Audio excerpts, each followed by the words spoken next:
मैं तुझे देखूंगी अपने घर के कामों को। अगर कुछ छूटा मैं स्कूल में देने नहीं आऊंगी। अरे सूरज, आज तुम्हारा कंपटीशन है ना? हाँ पापा। तुम्हें तो फर्स्ट आना है, फर्स्ट। वो जो पाठक जी है ना, उनका बेटा हर बार फर्स्ट आता है। इस बार तुम्हें फर्स्ट आना है। ठीक है पापा। और ये तुम्हारी बस कितनी देर की बात कर रही है? जल्दी जाओ ना, फिर से छूटोगे। अरे अरे अरे सूरज, हिंदी किताब लो। हिंदी किताब भूल गया, अब स्कूल में डांट खाएगा। पापा मैं योगा करके आ गया। बैठ करेगा।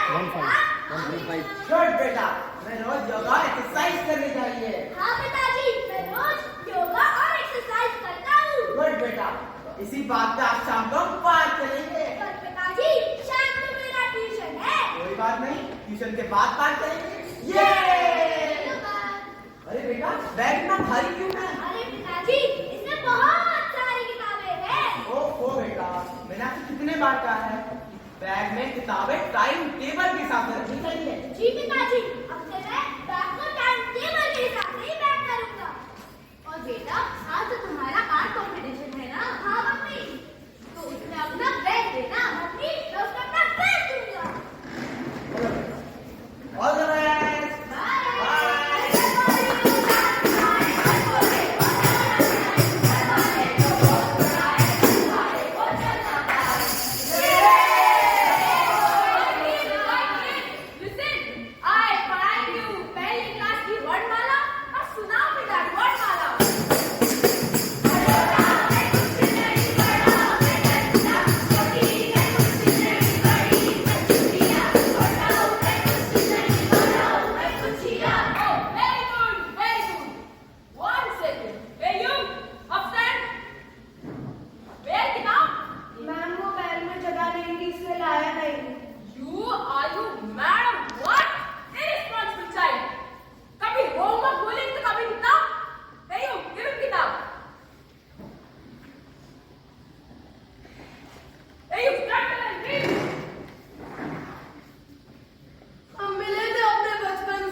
वो शर्मा जी है ना, उनका बेटा 99% आया था, 99।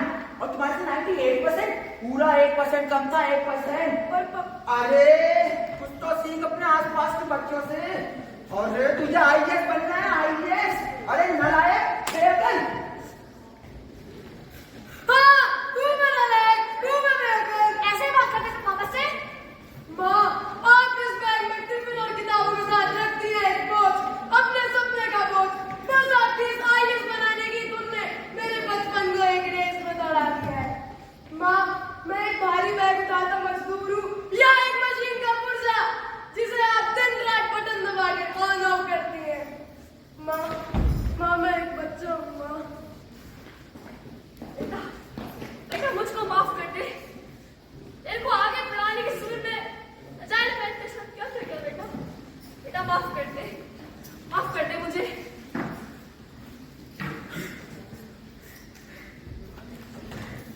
पापा, मैं भी औरों की तरह फुटबॉल में किक मारना चाहता हूँ, आकाश में उड़ती पतंग के पीछे दूर तक दौड़ना चाहता हूँ। पापा, मैं भी अपना बचपन जीना चाहता हूँ, मैं भी किताबों से दोस्ती करना चाहता हूँ। पापा बेटा, मैं तुझे इस बोझ से आजाद करती हूँ। तो देखा आप सबने कैसे इस कंडीशन के जमाने में बच्चों के ऊपर भारी बस्ते के बोझ के साथ साथ एक बोझ और है, वो है उनके पेरेंट्स की महत्वाकांक्षाओं का बोझ, उनके सपनों का बोझ जो बढ़ता ही जा रहा है। हाँ, अपने स्कूल बैग को हल्का करने के लिए आप सभी को उसे टाइम टेबल करना चाहिए। या फिर अपने बच्चों के शरीर को सपोर्ट दिए आप शोल्डर स्ट्रेप्स पैड वाले बैग ले सकते हैं। हाँ, और सबसे जरूरी बात, आप सभी के घर में जो कछुए हैं, उनके शेल को अपने सपनों से इतना बड़ा मत बनाइए कि वह चल ना पाए।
भाई साहब, इस सप्ताह सड़क सुरक्षा के बारे में बहुत जानकारी मिली। बेटा, देखा था ना तुमने नाटक में ज्यादा स्पीड में गाड़ी चलाने से क्या होता है? बेटा, बाइक चलाते वक्त हमेशा हेलमेट पहनना चाहिए। बेटा, 18 साल की उम्र से पहले कार नहीं चलानी चाहिए। और अगर कार चलाओ भी तो हमेशा सीट बेल्ट पहन कर चलाओ, और कार चलाते वक्त कभी फोन का इस्तेमाल नहीं करना चाहिए। जी पापा। पापा, मेरे प्यारे पापा, आप कितने प्यारे। बाइक की चाबी दो ना। क्यों? मुझे ट्यूशन जाना है, यही पास में। नहीं, दे दीजिए ना, एक ही तो बेटा है हमारा, मेरा लाडला चिंटू। मम्मी, कार की चाबी देना, मुझे कोचिंग जाना है। कार की चाबी तो बाहर टंगी है, मगर बेटा अभी आप ही समझाइए ना इसे। बेटा, अभी तुम सिर्फ 16 साल के हो और अभी से तुम्हें कार की चाबी देना। अरे पापा, दे दो ना, मेरे सारे दोस्त कार लाते हैं। अब इतनी जिद कराए तो दे ही दीजिए। Thank you mummy. पापा कहते हैं बड़ा नाम करेगा, बेटा हमारा ऐसा काम करेगा।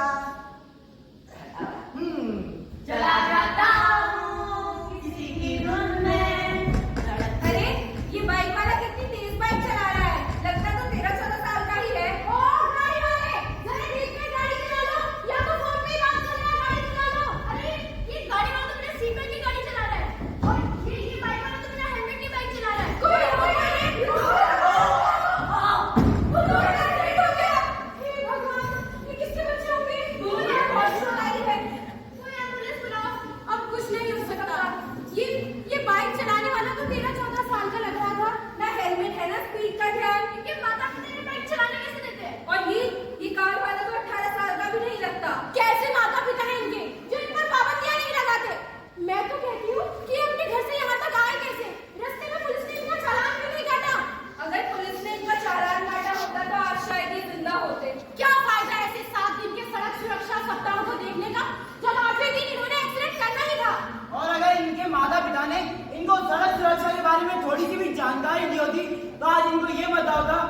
Single straight line, double straight line, dotted line और ट्रैफिक लाइट का मतलब क्या होता है और कहाँ पे ओवरटेक करते हैं और कहाँ पर नहीं।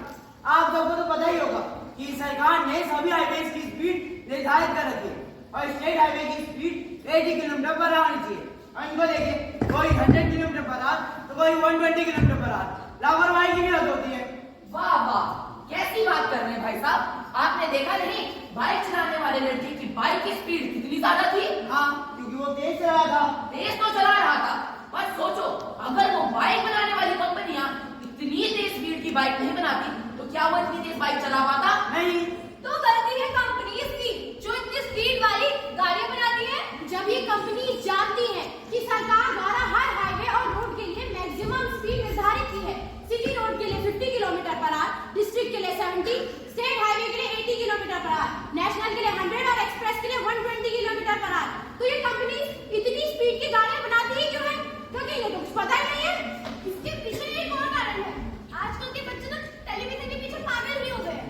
उन्हें तो टेलीविजन में कोई समाचार सुनाई ही नहीं देता जिसमें आए दिन एक्सीडेंट के केसेस सुनाई देते हैं। उन्हें तो बस ये दिखाई देता है कि एक आदमी ने कोल्ड ड्रिंक खोली, पी और अपनी बाइक में बैठ के इस पहाड़ से उस पहाड़ तक चला गया। क्या ऐसा हो सकता है? नहीं, बिल्कुल नहीं। अरे मैडम जी, अरे हम नाटक ही तो कर रहे थे, जागरूकता था। ये हमारी लापरवाही को देखकर लोग सतर्क रहे। अरे मैडम जी, लगता है आप ऐड ढंग से नहीं देखते। गौर से नहीं देखते। उस साइड के नीचे ये भी लिखा होता है perform by N professional, don't try at home. क्या इतना लिखना काफी है? मैं तो कहती हूँ कि ऐसे ऐड बनाने ही क्यों जिसको देखकर आज की युवा पीढ़ी अपनी जान से हाथ धो बैठे। इतने बड़े ऐड के नीचे इतनी छोटी सी लाइन लिख देने से कुछ नहीं होता। अरे इस ऐड को छोड़ो, क्या तुमने वो ऐड नहीं देखा जिसमें एक गाड़ी 3 सेकंड में 100 किलोमीटर पर आवर की स्पीड पे चलती है और 5 सेकंड में 150? क्या ऐसा हो सकता है? नहीं, बिल्कुल नहीं। और इन्हीं एड्स की वजह से आज की युवा पीढ़ी ये टेस्ट करने लग जाती है कि वो गाड़ी 3 सेकंड में 100 किलोमीटर पर आवर और 5 सेकंड में 150 किलोमीटर पर आवर जा भी रही है या नहीं। अरे भाई साहब, आजकल के बच्चे जिद ही इतनी करते हैं। एक तो भाई साहब, आजकल के बच्चे बहाने भी इतने टॉप लेवल के बनाते हैं, कहते हैं कि हमारे ट्यूशन में सब बच्चे गाड़ी लाते हैं और मैं पैदल जाता हूँ, जैसे कि इनको घर से 4 कदम चलने का बता रही है। आप किसी भी ट्यूशन को देख लो, ट्यूशन के अंदर बच्चे कम और बाहर 2 महीने ज्यादा खड़ी रहती है। जब इन कंपनीज को पता है कि हमारे भारत में इतनी तेज स्पीड वाली गाड़ियों के लिए रोड नहीं है, तो वो इतनी तेज स्पीड वाली गाड़ियां बनाते क्यों है? और ऐसी कुछ ही रोड से जहाँ पर इतनी तेज स्पीड वाली गाड़ियां चल सकती है जो केवल प्रोफेशनल्स और रेसर्स के लिए है, हम जैसे आम लोगों के लिए नहीं। और हम जैसे आम लोगों के लिए तो आम सड़कें हैं जिन पर इतनी स्पीड वाली गाड़ियां नहीं चलाई जा सकती, और अगर चलाई जाए तो वही होगा जो अभी आप सभी ने देखा। और इस घटना में वो सभी जिम्मेदार हैं जिस में भागीदारी है। कौन जिम्मेदार है? कौन जिम्मेदार है? बताइए, कौन जिम्मेदार है? इसके लिए सबसे पहले जिम्मेदार है सरकार, जो ऐसी कंपनीज को लाइसेंस देती है जो अपनी स्पीड वाली गाड़ियां बनाती है। और दूसरा वो कंपनी जो टेलीविजन पर ऐसी ऊट-पटांग एड्स दिखाकर आज की युवा पीढ़ी को बहकाती है। तीसरा वो अभिभावक जो बिना कुछ सोचे समझे अपने नाबालिग बच्चों को गाड़ियां दे देते हैं। हम सभी आपसे निवेदन करते हैं कि कृपया करके अपने बच्चों और आज की युवा पीढ़ी को जागरूक करें। कैसे?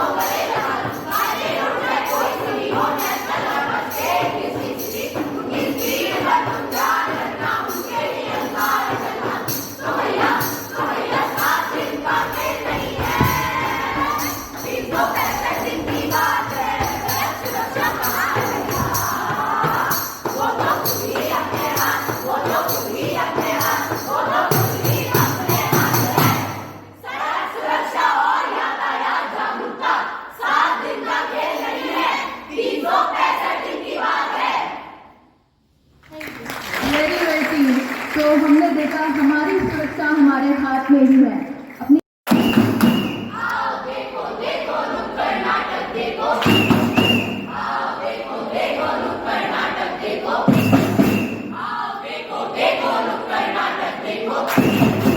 कुछ बताने आए बताने आए हैं। नुक्कड़ नाटक के जरिए कुछ दिखाने आए हैं।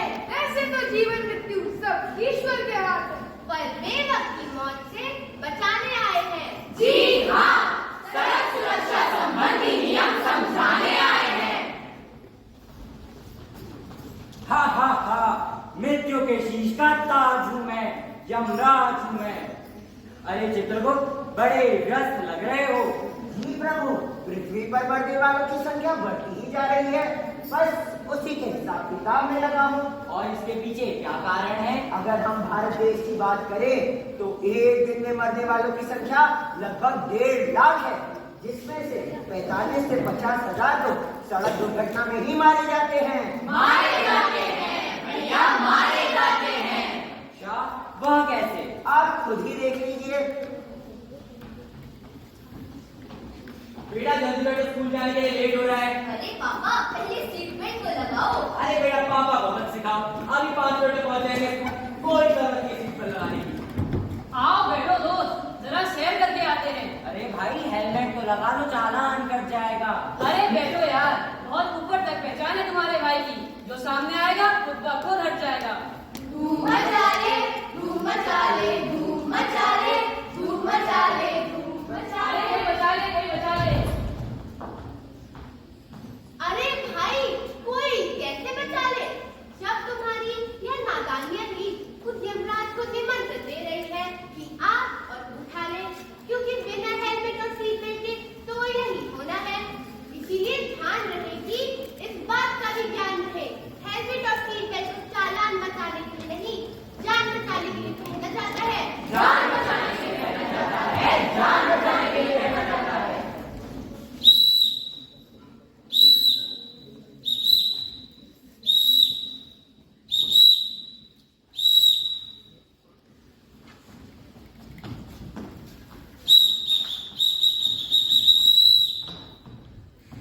गाड़ी चलाते समय आखिर क्यों करनी है इतनी बार? यातायात के नियम तोड़कर, जान को जोखिम में डालकर। अरे ऐसी भी क्या मजबूरी है? गाड़ी को साइड में रोक कर बात कर लो, अगर बात इतनी जरूरी है। जो समझ गए ट्रैफिक लाइट के अर्थ, फिर नहीं होगा कुछ भी अलर्ट। लाल पर रुकना, पीली पर थमना, हरी पर चलना पड़ता है। जो झुके तो फिर जिंदगी से हाथ मलना पड़ता है। हाथ मलना पड़ता है, हाथ मलना पड़ता है। अरे खुशखबरी है भाई, मेरा प्रोजेक्ट पास हो गया। अब तो जश्न होगा, जश्न। क्या व्यापार में लगाया सारा पैसा डूब गया? अब कर्जा कैसे चुकाऊंगा? घर मुंह कैसे दिखाऊंगा? कर्जा कैसे चुकाऊंगा, घर मुंह कैसे दिखाऊंगा? कर्जा कैसे चुकाऊंगा, घर मुंह कैसे दिखाऊंगा? इधर चला मैं, उधर चला, जाने कहाँ मैं किधर चला। कर्जा कैसे चुकाऊंगा, घर मुंह कैसे दिखाऊंगा? अरे फिसल गया। इंसान यहाँ कैसे जिंदगी जी रहा है?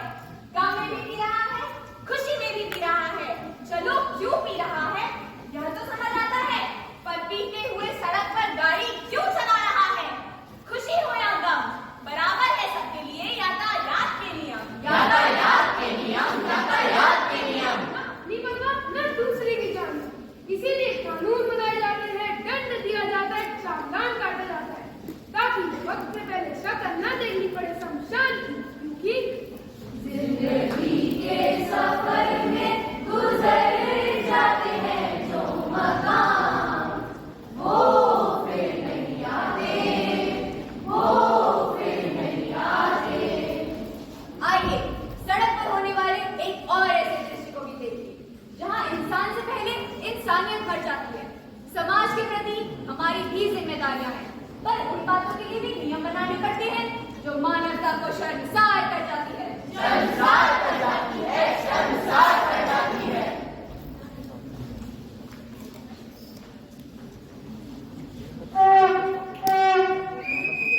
फंसे हैं, पहले उन्हें बोलो। अरे भैया मेरे पापा बहुत बीमार है, आप गाड़ी थोड़ा साइड कर लें, एम्बुलेंस निकल जाएगी। अरे ऐसे कैसे साइड कर ले, हमारी गाड़ी में तो फंस जाएगी। पहले इन्हें हटवाओ, हमारा रास्ता साफ करवाओ। अरे कोई समझता क्यों नहीं है, मेरे पापा बीमार है। अरे दीदी क्या हुआ? नहीं नहीं पापा, अगर किसी वजह से कोई सड़क दुर्घटना हो जाए तो लोग लड़ने मरने को तैयार हो जाते हैं, नहीं तो सरकार को दोषी ठहराते हैं। पर सच तो यह है कि अपना हो या दूसरे का, जीवन तो अनमोल है और नियमों को समझने में और उनका पालन करने में हमारा ही सबसे बड़ा रोल है। सबसे बड़ा रोल है, सबसे बड़ा रोल है। तो आपने देखा प्रभु, किन किन कारणों की वजह से लोग सड़क दुर्घटना में मारे जाते हैं। हाँ चित्रगुप्त, लोग अपने ही बनाए नियमों का उल्लंघन करते हैं, इसलिए कष्ट भोगते हैं। तुम अपना हिसाब किताब जारी रखो, तब तक हम देखते हैं कि आगे कितने आने वाले हैं। जी प्रभु। समझ समझ के चलना, फिर प्रेम बात ना भूलना, मेरी बात मान मुझे अपना जान मत मानना दान को प्यारे। समझ समझ के चलना, फिर प्रेम बात ना भूलना, मेरी बात मान मुझे अपना जान मत मानना दान को प्यारे। तो आइए प्राण में इस सड़क पर चलते समय यातायात के हर नियम का पालन करेंगे और कम से कम ये 10 नियम को कभी नहीं भूलेंगे। एम्बुलेंस को रास्ता दें, नशा करके कभी वाहन न चलाएं। हेलमेट और सीट बेल्ट अवश्य पहनें, ओवरटेकिंग करने से बचें।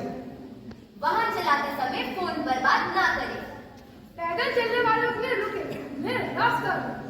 भीड़ भाड़ वाले इलाकों पर वाहनों को धीमा करें, बार बार हॉर्न का प्रयोग ना करें, विशेषकर स्कूलों और अस्पतालों के सामने।